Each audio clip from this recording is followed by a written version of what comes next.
মাসুদ রানা। জনপ্রিয় স্পাই চরিত্র মাসুদ রানাকে ঘিরে দর্শকের দীর্ঘদিনের অপেক্ষা ও আবেগ যেন নতুন করে আলোচনার জন্ম দিয়েছে। যে চরিত্রের সাহসী অভিযান আর রহস্যময় উপস্থিতিতে কেঁপে উঠত পুরো থ্রিলার জগৎ, সেই মাসুদ রানা এবার রূপালী পর্দায় আসার আগেই বিতর্কের কেন্দ্রে।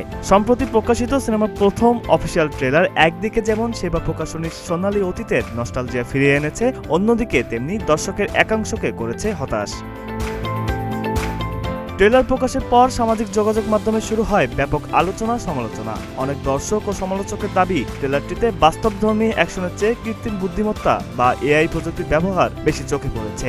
তাদের মতে ভিজুয়াল মেকিং আকর্ষণীয় হলেও এতে প্রাণ স্পর্শের অভাব রয়েছে। প্রশ্ন উঠেছে, এআই নির্ভর উপস্থাপনা কি আদৌ দর্শকের আবেগ ছুঁতে পারবে?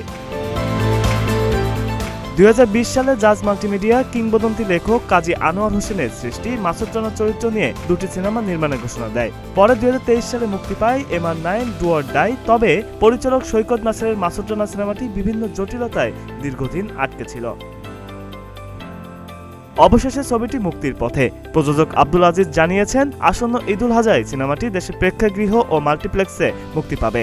শুক্রবার প্রকাশ করা হয় এর ফার্স্ট লুক ট্রেলার, যেখানে গল্পের মাসুদ রানাকে স্টাইলিশ ও শক্তিশালীভাবে উপস্থাপন করা হয়েছে। ইমপ্রেস টেলিফিল্ম ও জাজ মাল্টিমিডিয়ার যৌথ প্রযোজনায় নির্মিত এই সিনেমার বেশিরভাগ শুটিং শেষ হয়েছিল প্রায় 5 বছর আগেই। পরে একটি গান ও কয়েকটি দৃশ্যে কাজ বাকি থাকায় মুক্তি পিছিয়ে যায়। সম্প্রতি সেই কাজও সম্পন্ন হয়েছে বলে জানা গেছে।